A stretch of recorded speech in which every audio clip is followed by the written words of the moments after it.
Blog Talk Radio. Welcome to Institute for Personal Development, where total consciousness is the new frontier. Kriya Yoga is the union of the individual with the divine. Join us as we explore the practices that initiate this process. Well, good morning and welcome to the Voice of Yoga. Let's talk consciousness.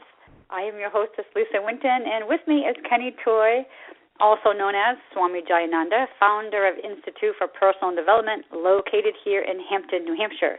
Good morning, Swami. Thank you for being here today. How are you? Good morning. I'm doing well. How about you? I'm doing great, thanks. And thank you, listeners, for tuning in. Today on The Voice of Yoga, we'll be talking about the new moon eclipse on Friday, March 20th, 29 degrees Pisces in 27 minutes. We will discuss the importance of the alignment of the sun, moon, and earth as a metaphor for the internal union of the individual with the divine. Train the mind to serve spirit and train the body to serve the mind. Swami will explain the gestation period of 2 years, 2 months, 28 days to give birth to your new consciousness. Listen up while he explains the benefits of Apotheosis and how this union with the divine has an evidence procedure. Join with Truth and Wholeness, and this is what you become. None of this is magic. It is all physics. Learn how to use perfect practice of Kriya Yoga to expand your identity beyond physical reality. Well, okay, Swami, so what is it that we need to get out of this eclipse that's coming up? Union with the divine. The whole thing of understanding that we have to do something. You know, that if we just live left to our own devices, we will chronologically age, but psychologically, spiritually, will remain in this underdeveloped state. And so the whole thing of initiation, this whole thing of initiating this progressive cycle, and it's like we say, it's not magic, it's physics. It's the term in the religious community was called conversion. Is we have to go from being a human being that draws from particles or waves, duality, which is fear and limitation, and separate from our attachment to that resource and reconnect to this indivisible unified field, this part of reality called non-locality, the absolute, the concept of the divine. And when we do that, then matter and mind come together with new information. And of course, that's what initiates this progressive cycle. That's what impregnates the seed of the mind. So this concept of total consciousness, this concept of expansion of the mind beyond the limits of the body, becomes a viable human enterprise. It becomes a real experience. But it requires us to do this union, this connection. And you can't just do it intellectually. The whole concept of rebirthing your body in this other energy field is of the utmost importance. The term in Kriya Yoga was called brahmacharya, carrier of Brahman, where we now internalize this life force into the body as a symbol for validation, which means that we change the reward circuits in our brain, we change the neurological pathways, we change the pattern of our body, that we no longer look for this lesser resource, that we look for this more reliable source of sustenance. And then, you know, the gestation period, the 2 years, the 2 months and 28 days, you know, has significance. But it really requires this connection. It requires this union with the divine that we always refer to. I do have a question for you. For those of us who don't really understand the astrological charts, when you say it's 29 degrees Pisces, 27 minutes, is that going to have a specific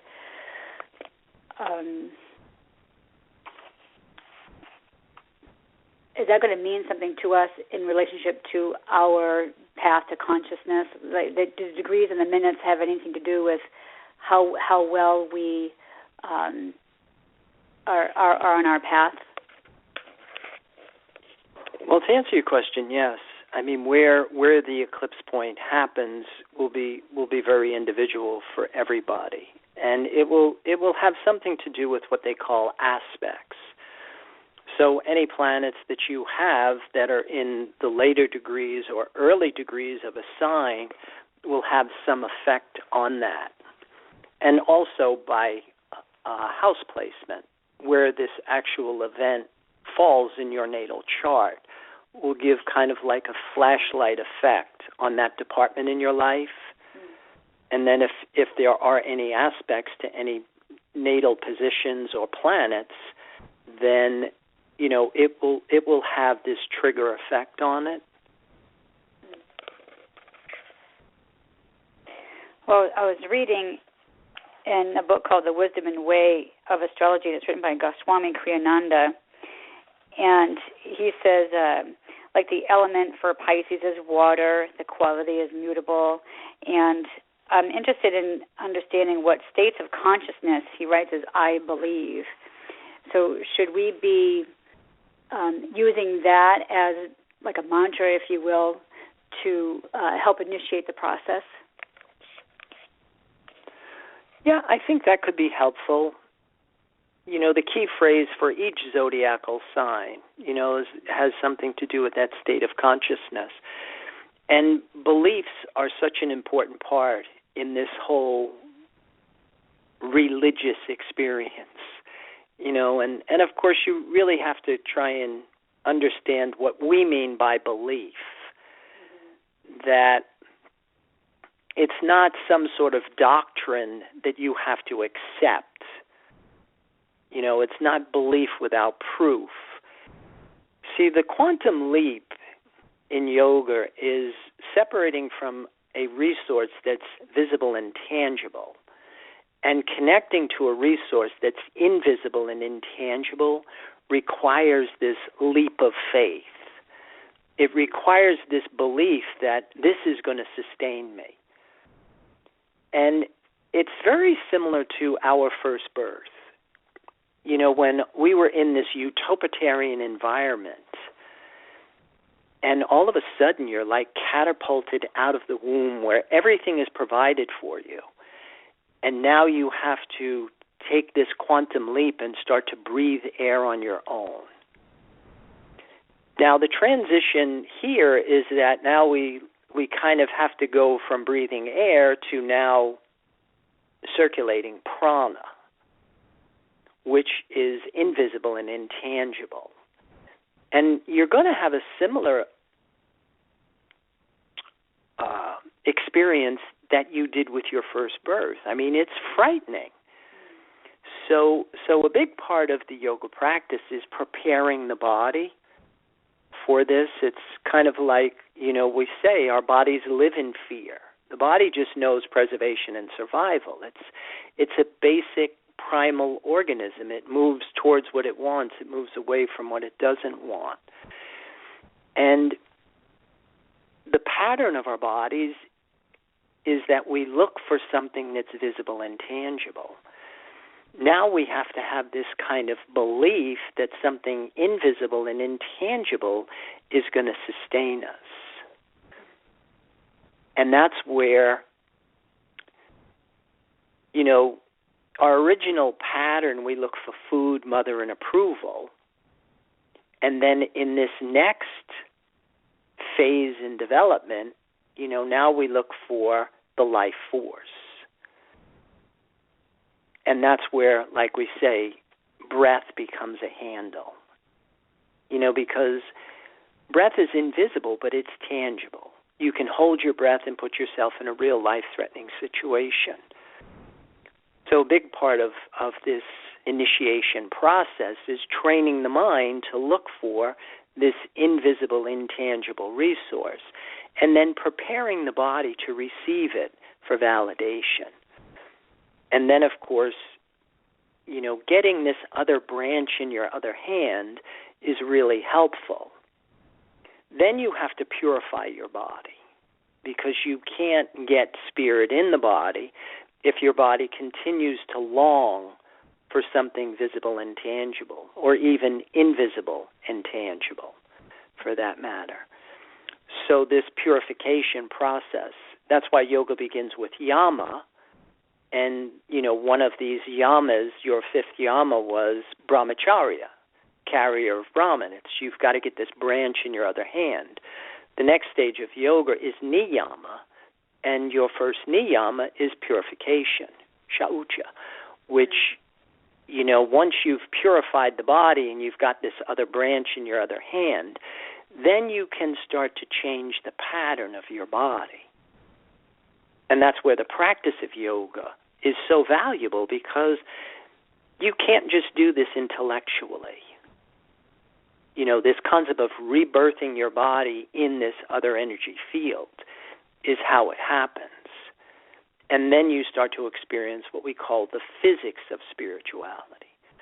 Because when we draw from fear and limitation, that's what we become. Our minds are small. Our feelings are reduced to insatiable cravings.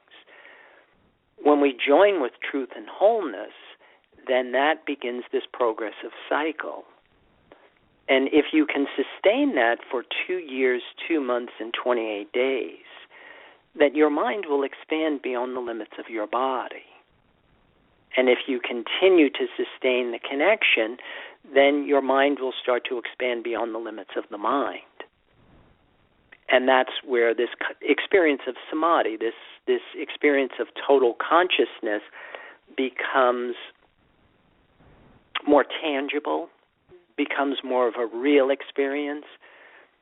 But if you don't have this union with this energy field, if you have not made this conversion on a very fundamental level, then of course nothing happens.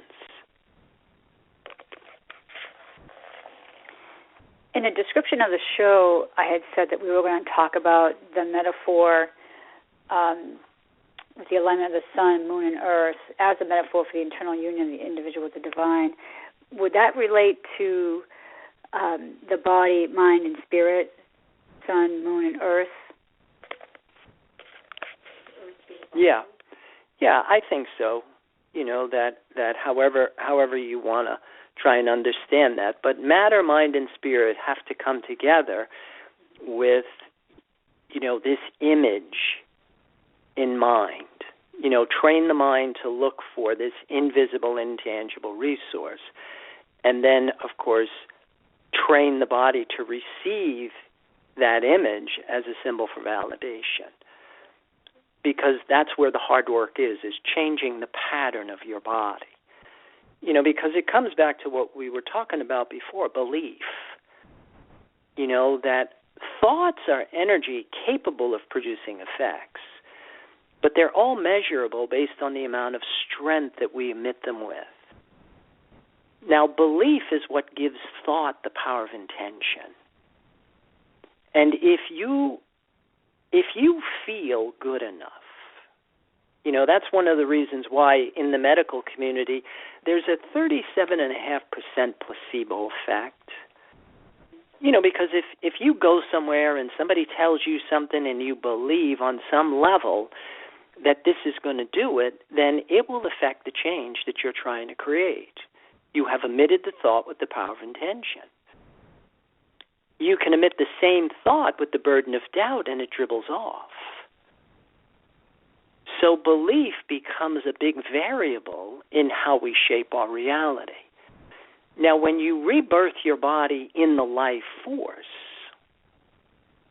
now you're joined with a resource that's unchanging. So there is a confidence, there is a calmness that comes with that connection that we don't get with our attachment to the outside world. That connection gives us belief. Then the next part of the whole thing is starting to emit thoughts with the power of intention, asking for what we want, using the language of the universe in order to get the return that you're trying to get. because the language the universe doesn't understand English. It's, and you can't use the negative. So, even, things like yoga for trauma, to me is like, wow, that's, an oxymoron. That's not really too smart. Yoga for cancer, yoga for arthritis.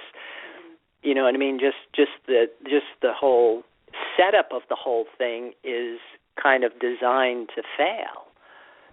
Whereas if you understand that you need to have imagery that is, of a positive picture for the outcome that you're trying to create. Using visualization, using mental imagery, so that when you're asking for what you want, you're doing it in a positive image. So you want health and happiness. You don't want trauma. You don't want arthritis. So instead you would visualize your hands moving and working without any pain or swelling or whatever. You would visualize with ease. That. Not even without pain, it's with with ease. With I strength, see. with flexibility. Right. Endurance. That makes perfect sense. Yeah. So those are the images. Well, I think we'll hold that thought for a moment while we pause to hear a word from our sponsors. So, listeners, we will be back in a few moments. Om Purnamada Purnamidam Purnat Purnamudachyate. If you are looking for a Samadhi-based experience, IPD Kriya Yoga has the goods. A complete yoga program that includes the practices and the process. Starting with the separation from mother, including the labors and tasks of the hero and the return as a whole person. Practice makes perfect only when practice is whole.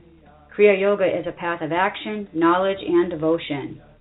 Samadhi, or total consciousness, is experienced by knowing and doing with devotion. Call or click now and get started. 603-929-0303 or www.ipdtransform.com. Namaste.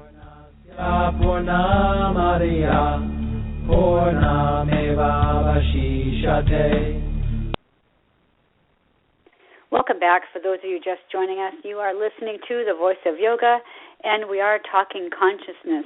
And usually at this time, I like to take a moment to see if our callers may have any questions or comments or curiosities that they would like to talk to Swami Jayananda about. So if you have any questions, feel free to jump in.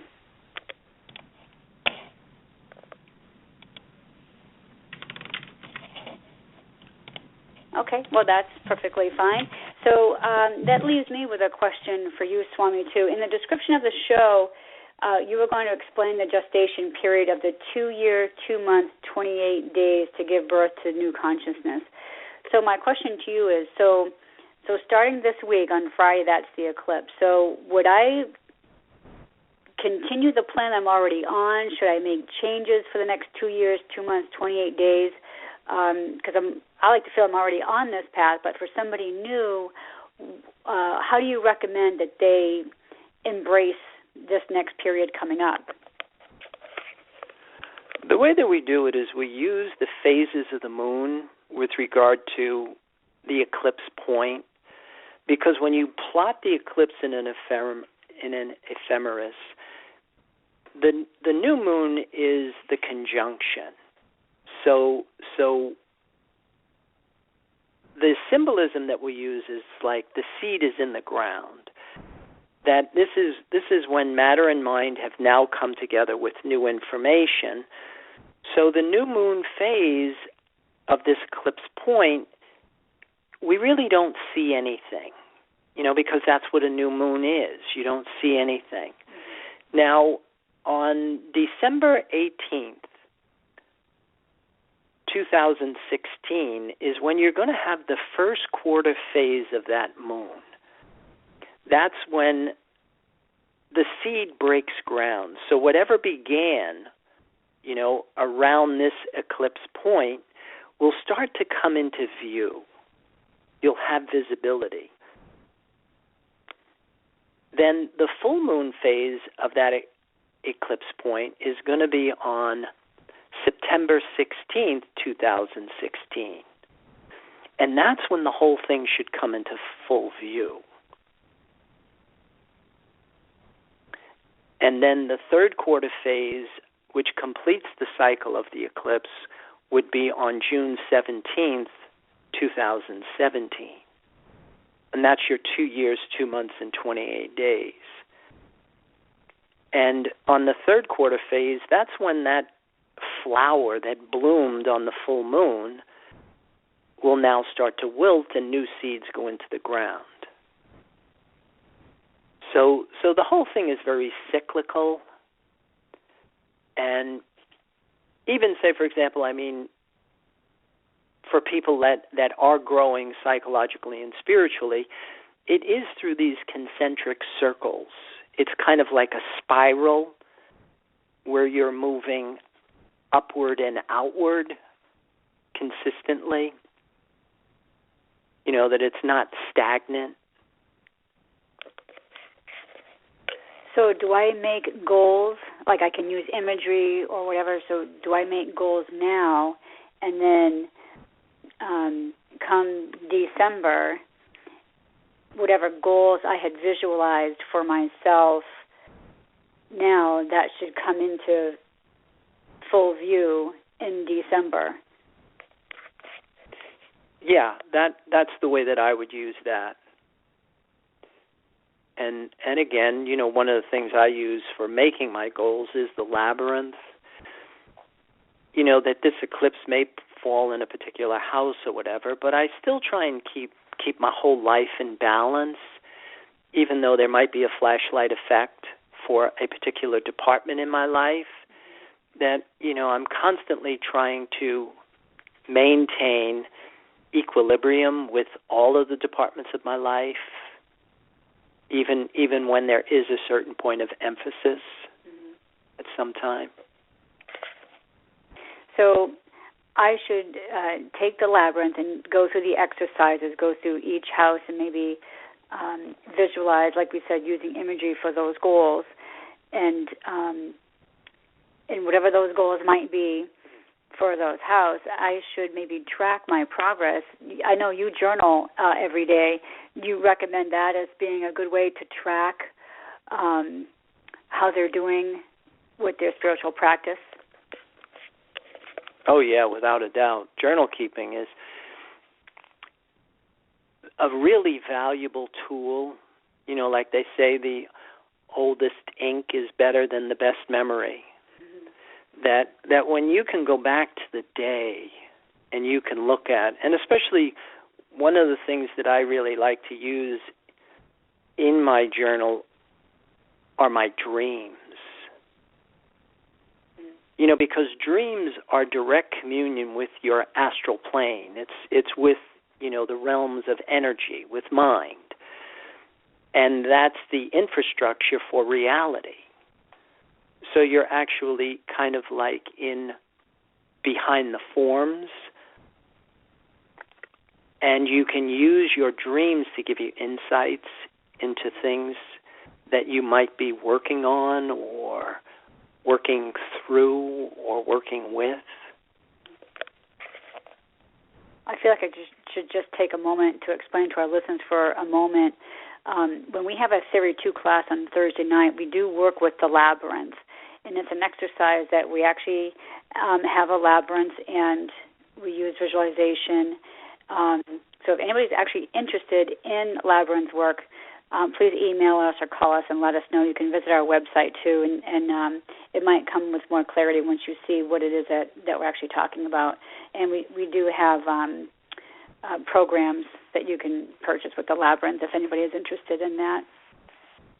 So, Swami, let's talk about maybe an insight to our show next week. We're going to be talking about, I think, springtime with the divine. Do you have any thoughts or suggestions that we can be looking forward to for next week? Well, hopefully some warmer weather, and a chance to maybe get outside on a bicycle or something. But yeah, the whole thing of, this new moon eclipse is also falling on the spring equinox, which is kind of a significant, new beginning. And, there's kind of the sun is going from Pisces into Aries. So again, I believe is the key phrase for Pisces, and then on that same day, it's going to be, I am becoming. So it's an interesting event with regard to being able to, first of all, one of the things is what is it that I believe in? And if you can grasp the concept that we're talking about here, that if you establish your sense of well-being based on a relationship with forces that are unchanging, then your beliefs are in bedrock. And then, of course, when you believe you're good enough, then you're in a position of power because you can start to emit thoughts with the power of intention. And then again, learning how our minds work becomes really valuable then. So the whole thing of maybe using this as a springboard to try and know yourself in the way that you're created. Because when we use the labyrinth, it's not just an exercise in moving through this geometrical figure. It's an exercise in concentration because we have designed a system where each path gives you the opportunity to look at a department in your life, a facet in your mind, so that you can start to program that with imagery, so that you can either program it or even the other thing is examine, through self-inspection, asking yourself questions like, am I, brave? Am I kind? Am I thrifty? Similar way of doing it. But the key to the whole thing is, found in what is it that you believe in? Where do your values lie? And, this whole concept of that comes out of the religious communities, this whole thing of to believe in God. Because you've got to be really careful with what you think God is. Because if you think God is an astral image, you're drawing from a resource of energy that is limiting, and it won't give you the results. But if you believe God is your number one need, if you believe God is this force right now supporting your life that's invisible and intangible, and you feel connected to it, then you're in bedrock. And that's what that's what Kriya Yoga is all about, teaching people how to make that connection. Well, thank you for your time today. And I guess it's time we need to start closing down our show. So listeners, please visit our website. You can follow us on Pinterest and Twitter and Facebook. Also available, don't forget the online classes that you can access through the website. Just click on the online classes and it will direct you to Powwow, and from there you can make your selections. But keep those comments, questions, and curiosities coming because we do enjoy hearing from you. And like I said earlier, be sure to tune in next week. We'll be discussing Springtime with the Divine. That's going to be a great show, I'm sure.